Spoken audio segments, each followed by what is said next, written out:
Hey, good evening, everybody, and happy Sunday night to all of you out there. My name is Dean Packard, and I'm the proud principal of Charlton Middle School in Charlton, Massachusetts. And tonight we've got another great Unlock the Middle episode where we are digging into, are you a future-ready leader? We have got a great panel tonight, and we are not going to disappoint, as we've got one of the best in the country of a keynote speaker, author, just somebody who is a shining star when it comes to innovation and future readiness. Hey, guys, first and foremost, welcome to the roundtable. I'm going to first kick it over to Chris Starcheski, our co-host. Great to see all of you tonight. Chris, starting with you. How are you, brother? Hey, thanks, Dean. Thanks for kicking off the show, and welcome everyone to our Future Ready Leaders discussion tonight. I am the principal at Dudley Middle School and partner in crime of Dean Packard over here with Unlock the Middle. We're really excited tonight just to introduce you and familiarize you with several of our regular faces and one brand new face, and then our keynote discussion tonight. Josh Tovar from Texas. We've got Jeff Parks from Parker Middle School in Massachusetts. We've got Dr. Frederick White from Bellevue Middle in Tennessee, and Alejandro Olvera from El Paso, Texas. How are you all doing, gentlemen, in that order? Great. Josh, you're looking good, man. Who's going first? Who'd you throw the baton to? Josh. I got Josh to say Happy hello. Sunday. Welcome to everybody. Please remember to share our post right now. Interact with us. Please, we want to hear from you because you know what? We're only stronger together. Remember, iron sharpens iron, and let's learn from each other. From California to Massachusetts to Florida, we're all in it together. Awesome, Jeff. Yeah, glad to be back, guys. It's great to see everybody. Fired up. Happy Sunday, and let's get ready for another great week coming up. Thank you. Sweet. Frederick, welcome, my friend. Glad to be here. Welcome, everybody that's watching and viewing. Hope everyone's staying safe. Thank everybody for listening. Hopefully you can get something out of this conversation between great leaders. I always do. And Alejandro, welcome. First timer. Give us a little intro. Let the world know who you are. Good afternoon, everybody. It's an honor to be here. I hope I can, assist with the discussion. I look forward to it. My first time. My name is Alejandro Olvera. I'm a principal in Socorro ISD out here in El Paso, Texas, of K8 campus. Great. Brilliant. So we've got some great representatives with us, Dean, and Tom Murray. He is working with the Future Ready Schools, FRS, where he serves as the Director of Innovation. He's an ASCD best-selling author. Tom's a highly regarded keynote speaker, and during our pregame, found out that he's got his day job at Future Ready Schools, and he does a lot of speaking during his free time, and he travels around the country. He's got a wealth of experience in K through 12 digital leadership, and he's been recognized on a national scale. His latest book, or his previous book, Learning Transformed 8 Keys, has been a top 10 bestseller, and his most recent book, Personal and Authentic, is sure to be a helpful read to all those leaders who are out there. Tom, how are you tonight, and welcome. What's up, everybody? I'm so glad to be here. And I was actually thinking, before that intro, maybe I was the only educator that was free tonight. And it was this was the last show. And I was the last possible person on the list. So I appreciate the kind words, my friends. Honored to be with you. Well, Tom, we've been going back and forth, and we obviously know that if you see some of our shows, we talk about a lot of topics that are germane to what we do every day. But one being future ready, I think if you stop and think about that for a second, we all like to think that we're future ready leaders because we're making those small steps forward. But as we dig in and look at what future ready is all about, kind of give us a little background from your perspective and your lens as you prepare, leaders in schools to open up in a new mindset. What does that look like? Yeah, so what a great conversation. And first of all, I want to give a shout out to the incredible educators that I see from coast to coast, whether they're teaching in classrooms every day, superintendents, principals, and anybody in between. I mean, let's face it, the chaos on the outside of our walls, the fear, the anxiety, and yet here people are tuning in on a Sunday night when they're exhausted. The first couple of weeks have already been chaotic, and you guys are jumping in, and other folks around the country are jumping in. So I'll never start anything I do, even just a discussion like this, without first saying thanks. And so any educators watching this, whether you're an administrator or a first-year teacher, I just want to say thank you on behalf of Future Ready Schools and myself personally for the work that you do each and every day, because the work is ridiculously hard, but our kids are worth it. And so with that, when we talk about Future Ready, when I talk about Future Ready leadership, for me, it's about mindset and it's about action. Having served as a principal at an elementary level, at a middle level, having served as an administrator at the high school level, and also at the district level, I can tell you, I know the feeling of having like 1,000,001 things on the plate, maximized by you guys now having like COVID and masks and no masks and all the politics that go around with everything that we're doing. It's about mindset and it's about actions. There's so many times where we know the right thing to do, but then we get the yeah buts. But like, what might our board think? I've got the board president in my middle school. I'm their son or daughter in my middle school. I don't want to push the envelope too far. Or tackling grading, tackling attendance policies, tackling things that have just been structures of the past. It's so easy quite often to say like, yeah, we're going to kick that down the road a little bit. And so when we talk about future ready leadership, it's words like we, our, and they, as opposed to like me and my. It's mindsets that aren't ego and pride as school leaders. It's much more driven on what do our kids really need. I'm also a father, and one of my most important role, I'm a father to an 11-year-old and an 8-year-old. And so looking at it through the eyes of what is it that they need for their future? How can we best unlock that? I'm very blessed to live in an incredible district in Pennsylvania with future-ready leaders. But we're really talking about mindset. We're talking about actions. We're talking about breaking down barriers to traditional structures, traditional barriers that have really held people down in the past. And how do we get those things out of the way and recognize this work is not about us. It truly is about them. And so at Future Ready Schools, I encourage you to check it out at futureready.org, bipartisan, nonprofit. We're not there to be red. We're not there to be blue. We're there to support kids and really work through a lot of things around equity, taking a look at things around the Future Ready framework, and just ways to support school and district leaders from coast to coast. Because I will tell you, no matter where I go, there's amazing people leading schools that are working incredibly hard, truly nonstop for the benefit of our kids. And so what an honor it is to be with you guys today. Well, thank you very much. I mean, that's a great lead into what we're going to be talking about tonight. And I think before we dig a little bit deeper, let's kick it down to Jeff. I mean, we're going to go across the board here and say, what do you think Future Ready means through your lens?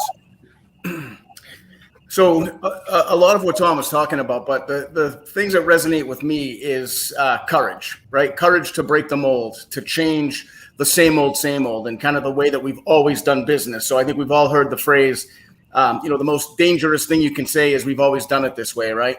So for me, it's really getting the staff and the students in a position where we're comfortable to be vulnerable and feel comfortable taking some risk. And I try to talk to the staff and I encourage them and I say, try something. Let's try something different. Let's do it differently than we have in the past. And if it doesn't work, we'll evaluate, reflect, and make a different decision next time. Not everything has to be try it once and this is the way we're going to do it moving forward. So it's really about just trying to empower people and encourage them to take those big leaps that are going to be so important to help us change what we're doing moving forward.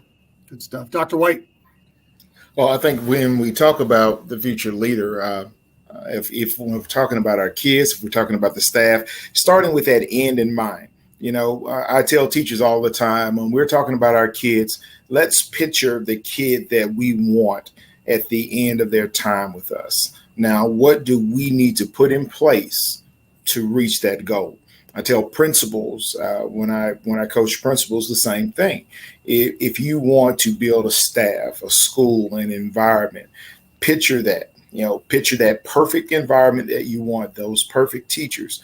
Now, what are you going to do? What are you going to put in place to make that happen? What actions do you as the building leader need to take to make that happen? Now, also think about what barriers you're going to run into. How are you going to get rid of those barriers that you're going to run into? Knowing that sometimes as a leader, you have bosses to answer to. How are you going to break out of that cage? How are you going to break out of that box and keep your job? But how are you going to do these things and make that dream school, that dream environment, that dream teacher, that dream student? How are you going to make that happen? So that's our goal, creating that environment, but putting everything in place to get there. Alejandro? Well, I think that as educators, we need to set the pace. At the end of the day, when we're looking at that, I agree with Jeff when he talked about taking a risk. And sometimes we are going to fall flat on our face. We are going to struggle, but we have to adapt and make changes. And that's the way the world works. That's the way commerce works. That's the way businesses work. They make adjustments and make tweaks to make things better. But I think something important that we do, even what we're doing right here, is networking with one another, so that if something's working out there in Pennsylvania, something's working out there in California, that we are able to network and help each other out and brainstorm with each other, because every campus is different. Every district, Dr. Frederick talked about it. We want to keep our jobs. We want to do what's within limits, but we have to think outside the box and set that in, systems, infrastructure. And I think that something that's very important is that this is not something that's short term.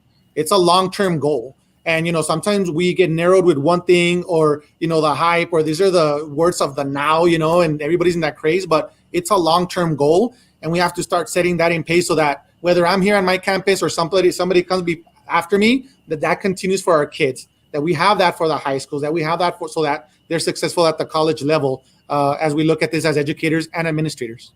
Well, one thing that Chris and I always say is that COVID has given us an opportunity to reimagine and rethink schools.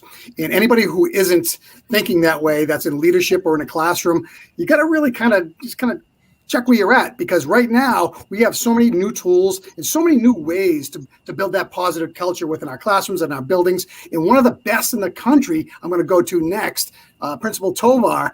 Talk to us about your way that you're using culture as that tool. You know what? It's all centered to me on the why. The growth mindset and everything, all these things, as tenured people that sit in our chair, we never were taught this by Sir Giovanni. We were never taught this at Sul State University, at UTEP, at whatever university you went to. Right now, we are on the airplane building it as it's flying.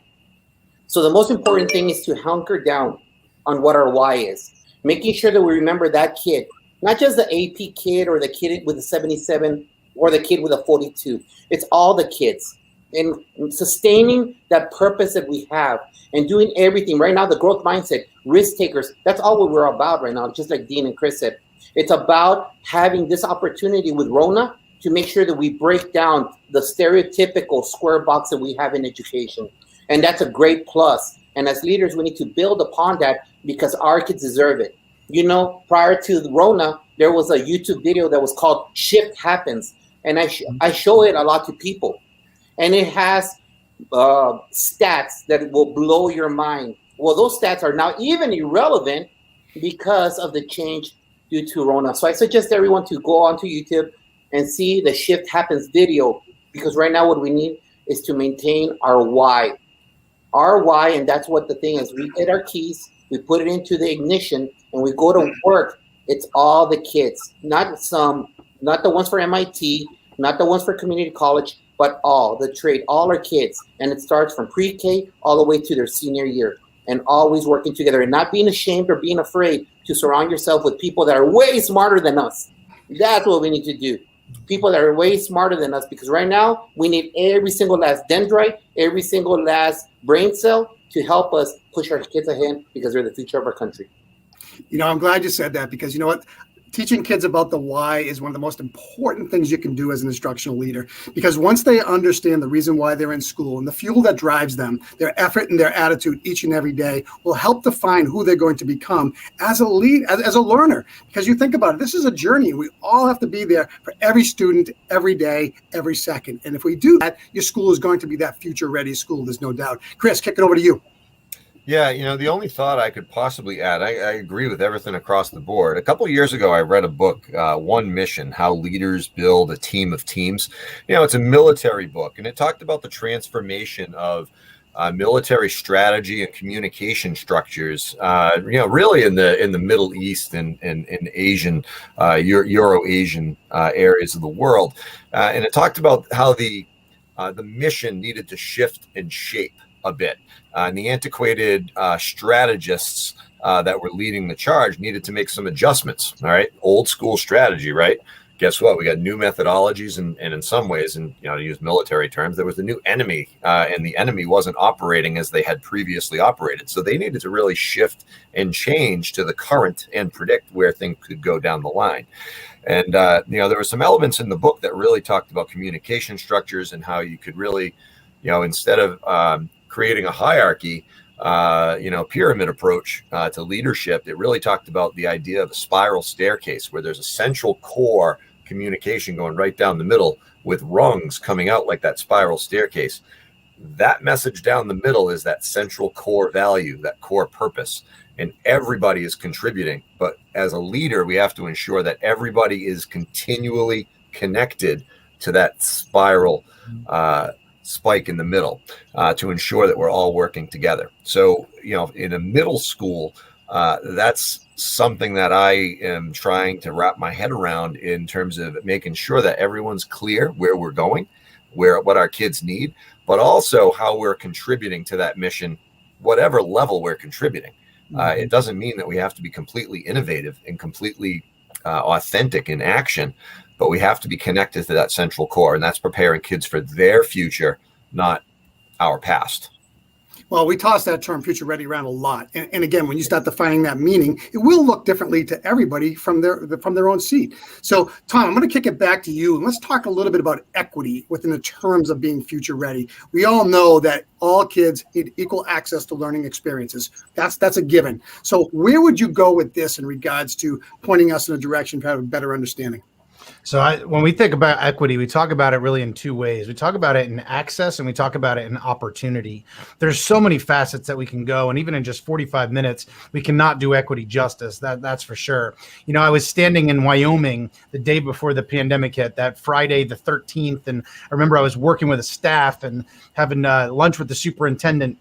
And there we were, and about 20 minutes prior to wrapping up, he said, Tom, I'm going to have you wrap up early because these teachers are not coming back next week. And I'll tell you, normally as a presenter, if a superintendent pulls you off the stage, that's not really a good thing, all right? But this was different. Here's why I share that. At Future Ready, we've been talking about, let's start with the access side, for 6 years since inception, about kids that didn't have connectivity at home. And in our latest report we did last summer on this topic, it was about 16.9 million children, disproportionately it's our Black and brown children, that didn't have connectivity.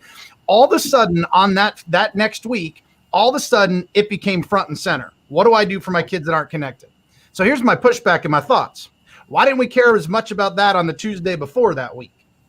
Because we had 16.9 million children without connectivity, and about 70% of our teachers pre-COVID were asking our kids to do something digital outside of school. So I want to be really clear. COVID did not create equity issues. COVID amplified equity issues that have long existed, and now they're just front and center. And so one of the things when we look at COVID, like the access one is the easy one to talk about right now because everybody's talking about it. If that gap's not there and kids had to be home or kids had to be remote, I know a lot of that shifted in the vast majority of our places for this year with being back. But here's the thing. You want to know how you really feel on equity? Did you pull all the devices and the hotspots back for the kids without access this year? Because they still don't have connectivity at home, but we're asking them to do something digital. So we look like we're, equity warriors. We'll get it in the hands. And now that they're back 5 days, now we pull it back. What does that say? What do we really believe? Because here's the thing. When we talk about equity, it's not about checking a box. It's not doing about a quick assessment, a quick survey and be like, check. It's not about bringing in the consultant being like, yep, we had a couple meetings. We had a parent meeting. Check. You see, I was running an event one time. I had about 50 district teams with me, and we were really diving into. And by the way, let me start. I probably shouldn't have used the connectivity example for equity first, because that's what we all naturally think about, and that's like the hubcap on the car of equity. It's one facet, but it's one small facet in the overall. It's huge for those 16.9 million children. But when we take a look, it is a far deeper concept than just connectivity. And quite often, when many people think about equity, they jump right to the technology. And I shouldn't have done that from the get-go, but it's an example to start that we can all relate to because we've all been working through it. I was working at this, we had about 50 leadership teams, and we were diving into equity. It was about a full day summit around equity, and we were really diving in. And I was really pushing some teams on really evaluating equity-related issues and structures and systems, like, I don't know, how we do AP courses and who can get in, who's allowed to get in, and who can't. Oh, we're going to use teacher recommendation. We're going to use grades. So we're saying the 2 teachers across the hall that are recommending, 2 teachers across the hall that have the 89.5 and not the 89.4, they teach in the exact same way, and we have exact same grades, and we're that perfect that we can then say, yes, you can't, but no, you can't. Right. And so when we think about structures in the past that have traditionally been broken down, we really have to look into those areas. And the reason I started to share having those 50 teams, because I had 2 different teams that day as we were pushing that I walked to their table, these leadership teams, and they said point blank, both of them, Tom, in our district, we can't think of a single equity related issue. Like, all kids have devices, and that's what they jump to. And they literally, in their minds, couldn't think of an equity related issue in their district. And I didn't know if I should laugh or I should cry.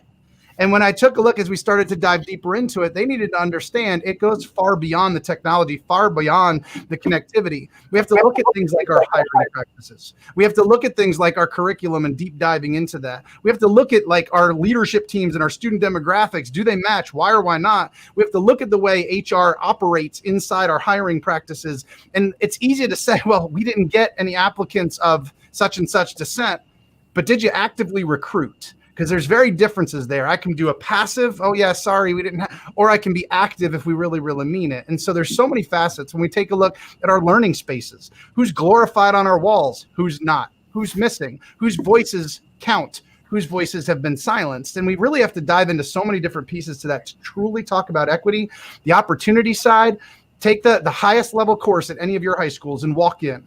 In the United States, you walk in, most kids in that course look like Tom Murray, white, and from suburban America. And sometimes I'll get pushback because I'll work directly with the FCC. I work directly with the Senate, the Congress on many of these areas. And sometimes I'll get some pushback being like, Tom, you're a white dude. You shouldn't be doing any equity work. And here's the thing. My voice is one voice, and you should not just be listening to my voice. I'll tell you that, because you do need diverse voices in this topic. I'll be the first person to tell you that. But second, when you have a platform, I also believe you have an obligation. And part of it's to recognize, yes, I grew up in suburban America in a 2-parent home as a white male who's never experienced racism, that was not worried about my next meal, that didn't grow up in poverty. So the reality is there is so many things in life that I couldn't relate to that my kids were going through. And so as a leader, as a future ready leader, how do I step back, have that vulnerability, have true empathy to understand that lens is different. It's not that my lens is better, it's different than somebody else. And so when we talk about equity, we have to really evaluate our own lens, our own upbringing, the way our own culture, the way we see the world, the opportunities that somebody like me has been given that somebody else hasn't, and really dive into through an empathy lens of how do I create an environment to level the playing field for every child? Because it's easy to say like, oh yeah, we believe in all kids, but do we really? Because we could say we believe in all kids, but then we limit opportunities for many kids, right? And those things don't match. The opportunity side, we talk about the courses. We could talk about which students, are taking which courses. How do we actively recruit? We can look at it also from a gender end. We can look at it in so many different ways. But access and opportunity are really a clear way to help delineate some of these pieces. But I want to be clear, it's not just about technology. It's not just about devices. It's far, far deeper than that. Tom, let me ask the question. What was it like sitting at the table when the eyes opened wide open and said, oh my, never thought of it like that? Because I'll tell you what, you're doing a deep dive into something where we have systems in place that have been there for a long time that they don't recognize that it pertains back to equity. Yeah. So what I often try and do as well is to help people understand their own lenses. And Personal and Authentic, one of the things I talk about is this notion of the hidden stories within. I threw an example earlier of like Tom Murray's never experienced racism in my world. And so I'll talk to some of my best friends who are different descents who very much have, and the empathy that I now have that I recognize that maybe I didn't have throughout my entire life, it's really hit me. And so for me, when I take a look at some of those conversations, it's helping people recognize your own lens, because it's easy for people to start to get really defensive in these conversations or feel like you're saying I'm doing something wrong, and they start to jump down that closed-minded kind of fashion. And so it's really important to help people to understand how we can be vulnerable, how we can look at our own lens. And when I talk about the hidden stories within, it's recognizing the stories on each of our hearts that we all have. And sometimes they're good things. Like maybe you're going away next weekend with your spouse, and here's the thing, like nobody else knows, but you're super excited about it. But maybe you're struggling today, and here we are, and nobody else knows, right? It's those stories that are on our hearts. And so when we recognize, how do we let people recognize like we've got one lens, one way of seeing the world, and we've got things on our minds and on our hearts that other people don't know and don't understand? When we think about that, and we can start to break down our own lens and recognize your way of seeing the world is unique. It's unique to you, right?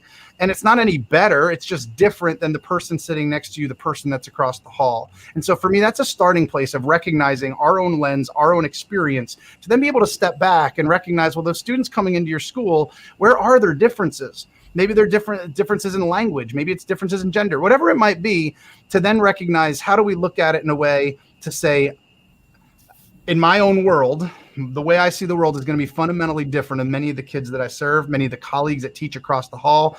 And how can I lead with an empathy lens in that process, especially when there's things that we're working through that we've never personally experienced? And for me, that was a really good starting point, kind of on my journey to support this work. So implied biases. So we all have them from where we sit, and very difficult sometimes to break through that lens. So thank you for sharing that, and thank you for giving that good background. So let's kick it around for equity here, and let's start off with Dr. White. Equity within your building. What does that look like? When we start talking about that equity piece, the first thing that hit me, and I wanted to jump on testing, but that was definitely an easy one to jump on to. We had kids that, of course, took state testing last year after, really dealing with the pandemic. For some of our kids who have parents at home, have the stay-at-home mom or stay-at-home dad, or have individuals that made sure that they had access to technology and all of that stuff, you can see those kids doing better on that test. And I always look back and say, where are we on making sure that we are providing our kids with that level of equity? How are we making sure that they are able to step up? And the first thing is, of course, relationships. Are we having those relationships with our scholars, that our scholars can express themselves? Our scholars can tell us what they're missing or what they're lacking. Are we having relationships, or we are having our scholars where they can have relationships with other kids so they can have that connectivity that's going to promote that thinking when they test? For a lot of our kids, that just wasn't there. And I think we consistently with Rona are missing the big point. We're not giving the kids what they need. And I think that's across the board. So my friends that I talk with in New York or Chicago, and they feel the same way about that equity piece. Another piece within our buildings, that the equity that is being provided for our teachers. People that are not in our buildings, the people that don't do the work that we do, they are really gung-ho at times. And hey, you guys can do it. These kids can, they're really gung-ho.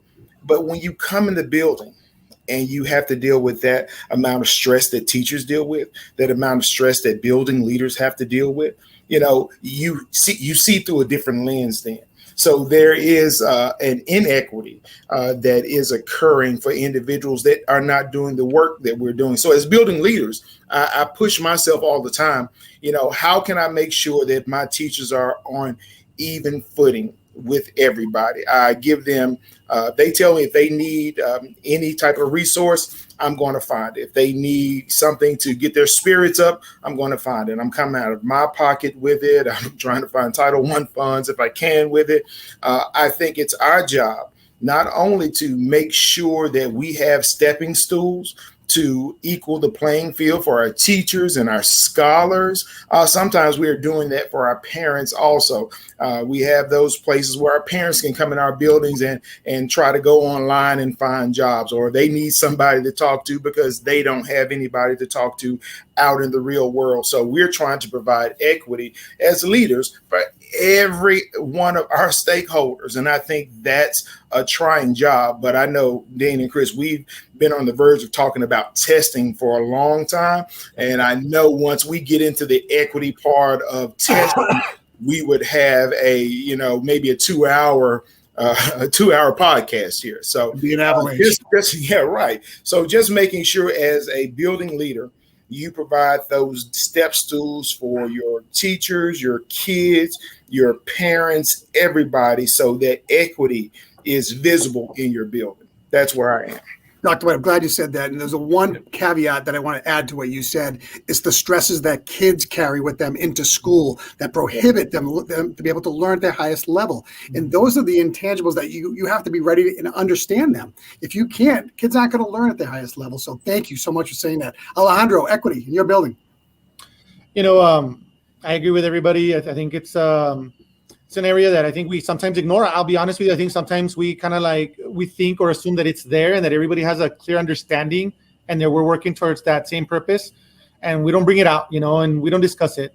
I'll speak when we have a majority, like in our case, we're predominantly Hispanic, and, there's even groups within that, and people start to level each other, even amongst each other. And we, amongst ourselves, start creating those gaps. And start creating that separation amongst, you have this, I have that, you're my kind, you're not my kind. And even our kids make those groups, right? And unfortunately, I even see it within adults. And I think it's up to us to make sure that we bring this up. Right now, we keep talking about coronavirus, which, we're still in the middle of it, especially as we get into fall. We don't know what's going to happen as flu season comes around and how it's going to impact our children and their home environment and their parents that go out there and work every day. But I think for us, we need to take discuss the elephant in the room, because the reality is that, there is a large gap in our buildings. And I think it's really important that we realize that there's kids that are sitting in the dark, Tom talked about it in connectivity. And I'm also talking about it socially. They sit there in the dark in so many ways, and then they get ignored. And the reality of it for me is that one child that we lose is one too many, and whether it's through graduation or their livelihood, or, sometimes we see it at a very higher impact, in terms of livelihood. But I really think that even as people, and it's very cliche when we say all is all, but is all really all? Are you willing to look at a child in a number and say, well, I had a 95% success rate. Well, what happened to the other 5%? Is it just a number? Or is that child just a number? And I'm glad Dr. Federic talked about it, because that goes way into testing too. I think, a lot of times we just look at a kid and he's like, well, you know what, we're okay because, we made our standard. We met our goal. But for me, I think, and for all of us, I think as educators, you losing one child through because of lack of equity. And sometimes I'm sorry, I speak for myself, and I take full accountability that we build that amongst ourselves because we ignored that conversation, a difficult conversation to have with our kids in the classrooms and with our community. Love the passion. Absolutely love it. And you're spot on when you're being a champion for every kid at every level. Good stuff. Dr. Parks. Jeff. It is Dr. Parks, but I'll take Jeff too. Yeah. I got you. So for me, I grew up in the same community that I work in right now. And forever, all of our students looked exactly like I did, 30 something years ago. We've had a big shift over the last, I'd say, 5 to 10 years within the town. Tremendous amount of housing developments have been going up. There's a lot of new students coming in throughout the course of the school year. So kids are coming from different parts of the state, different parts of the country, different parts of the world now.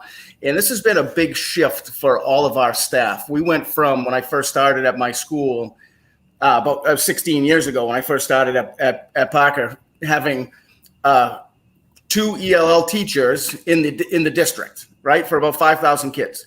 Now every school has one. We have 1.5. They're just the level of service for students that are coming from all of these different places that need additional support is just booming.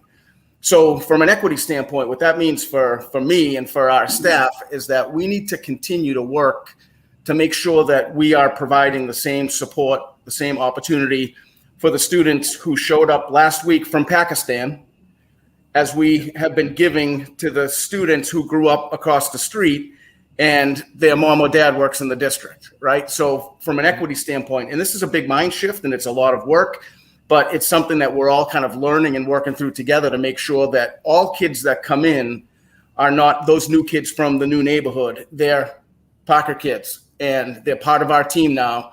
And we got to do everything we can in order to make sure that they not only feel that, but they have the same experiences that everybody else does. It's not an easy lift, but it's something that we're just going to continue to work through as our demographic continues to change in a good direction.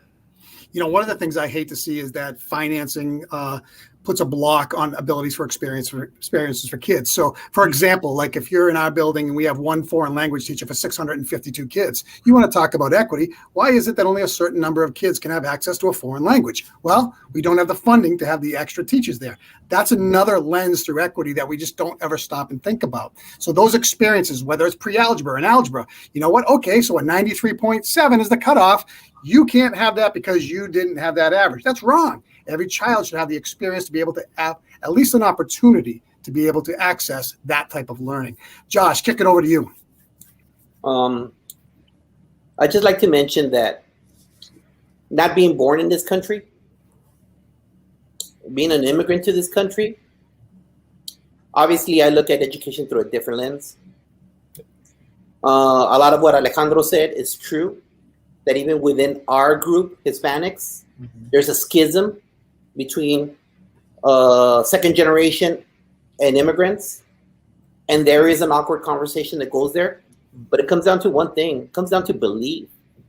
Because you know what? I'm here in North Dallas, and the belief that I saw in the border is different than the belief that I have here in North Dallas. Because in the border, it's us. It's Hispanics.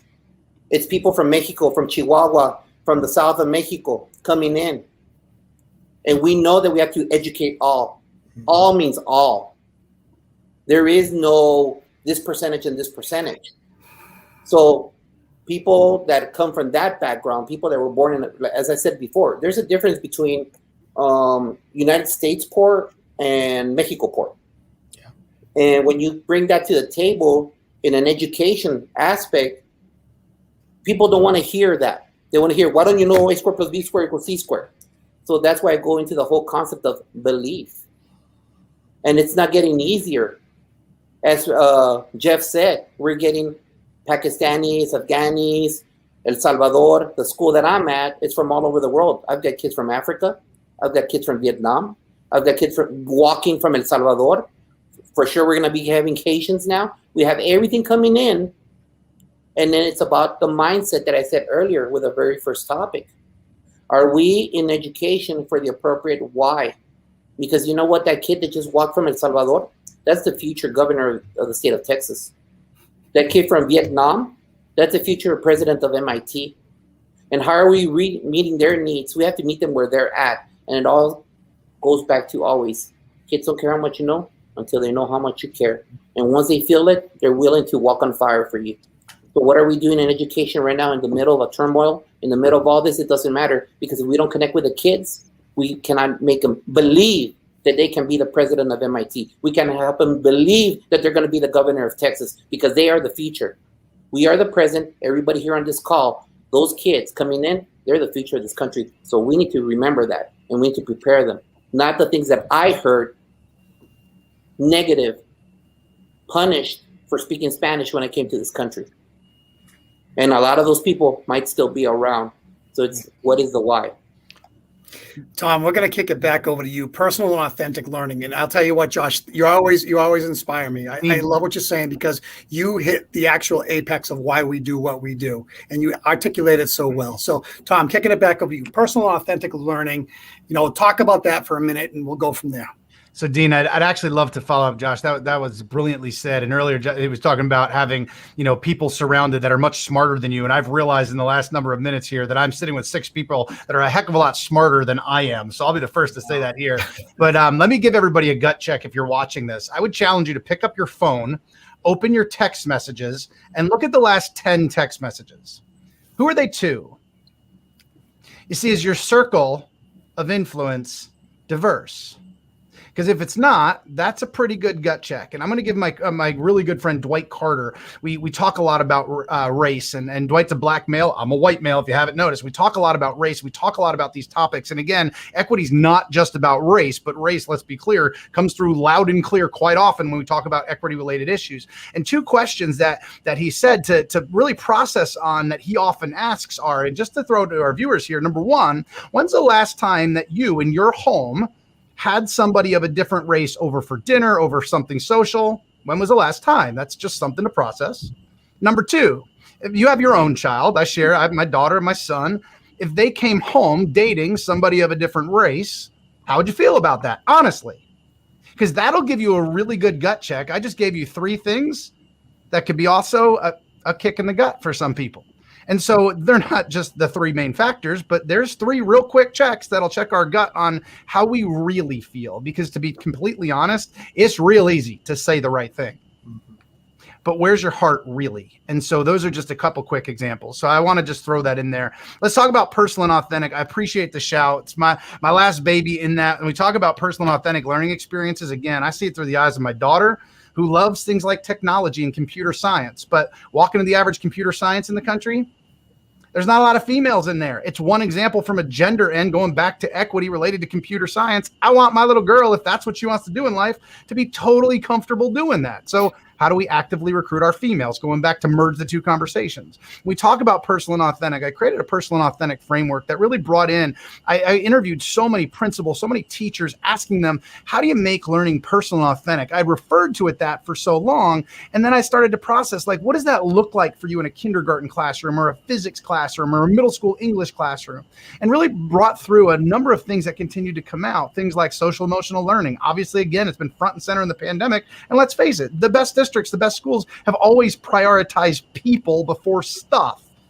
But it hasn't happened in all the places. Leveraging things like our interests, our passions, and our strengths. How often do we look at things in a deficit mindset? We go to that data team meeting, and here's the 52 things the kid's missing. And we don't have the conversation on here's the 1,000 things they're really good at, right? And so not leading with that deficit mindset. It's leveraging things like pace and path and flexibility in that regard. And let's face it, things like COVID have put that front and center. I know we're all sick of the word like asynchronous, but it was an example of using time differently.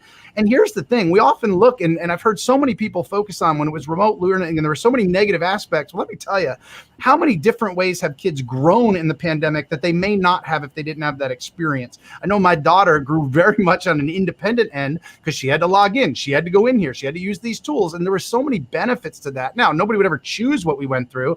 But again, it's the mindset. Do I focus on the deficits or do I focus on the positives? And now what I'm not talking about there is some toxic positivity. What I'm not talking about is ignore the negatives or ignore the data, but recognizing that our kids are not data points and test scores. When that child's walking through the hallway, do we see data points and test scores, or do you see the world of potential that child is, that starting point, no matter where they are, and then create opportunities and to allow them to experience so they can do what they ultimately want to do so that they can live on their own terms ultimately. And let's face it, for different kids, that's going to look different. But in our role, how do we break down some of those barriers? And so the technology is one way that we can help level the playing field. It's one example. The learning spaces matter in which these things happen. But how do we truly move where experiences really lead to that deeper learning and aren't just that regurgitation? And I also want to premise all of that. But there's amazing things happening in classrooms from coast to coast. I don't share any of that, assuming middle schools or whatever kind of school you are in. I don't assume that they're not, because there are great things happening every day from coast to coast that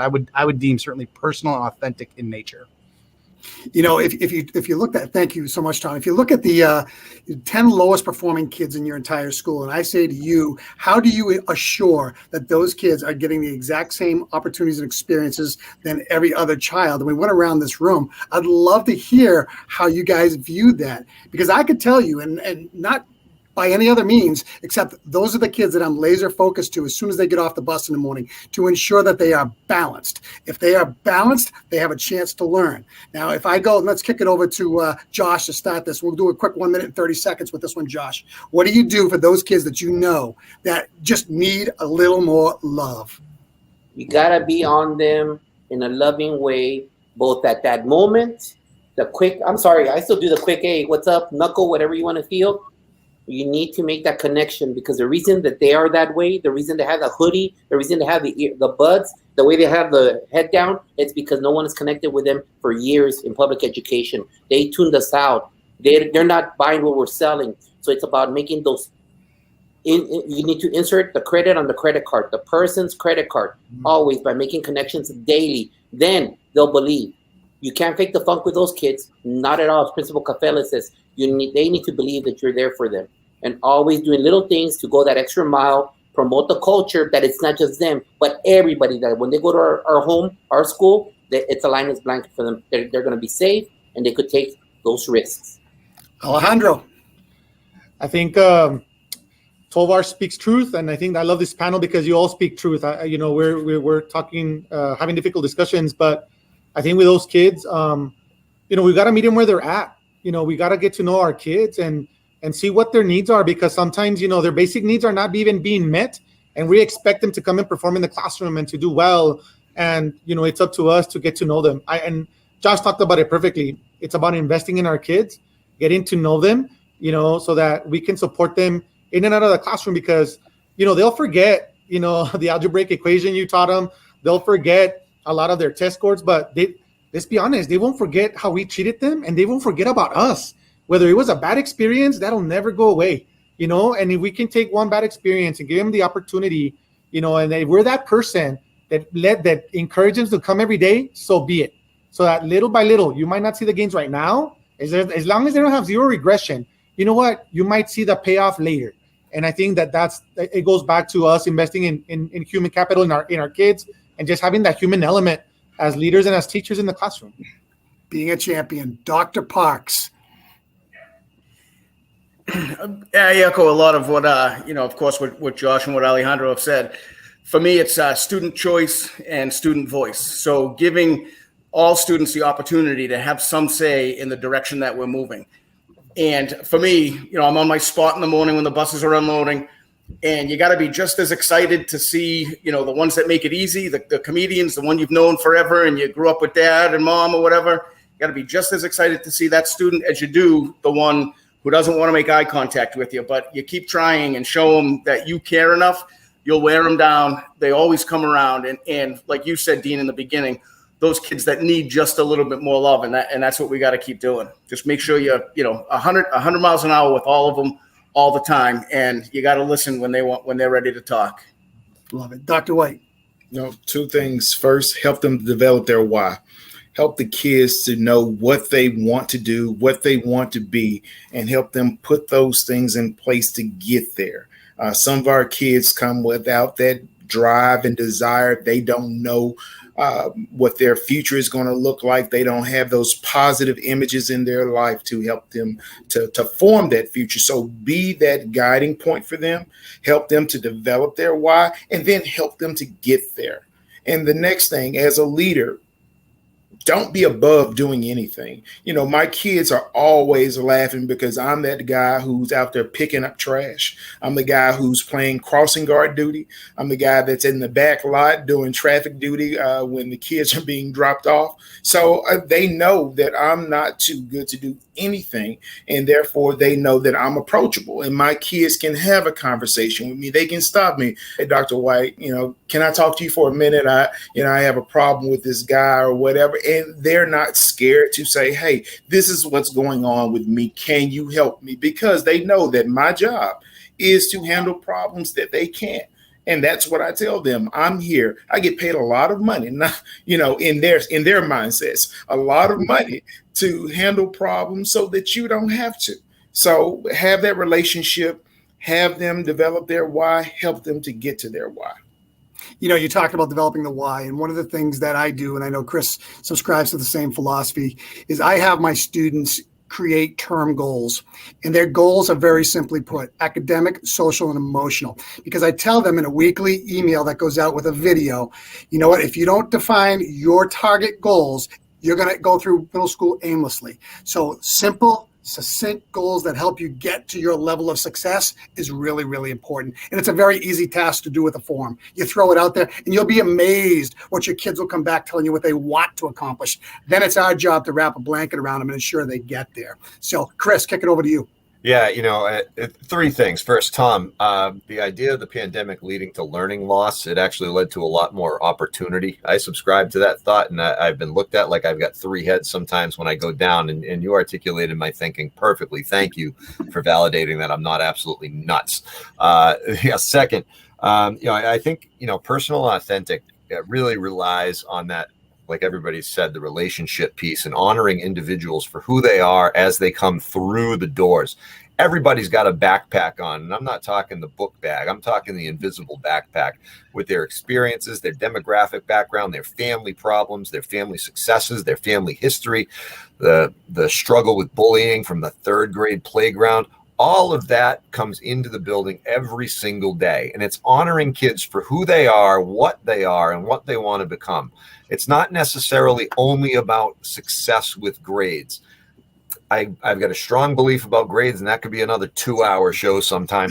But, when we sit down and we talk about recognizing kids for their successes, the kid who's been absent for 10 days over the first 30, and then all of a sudden the next 30, they've only been absent 4 times.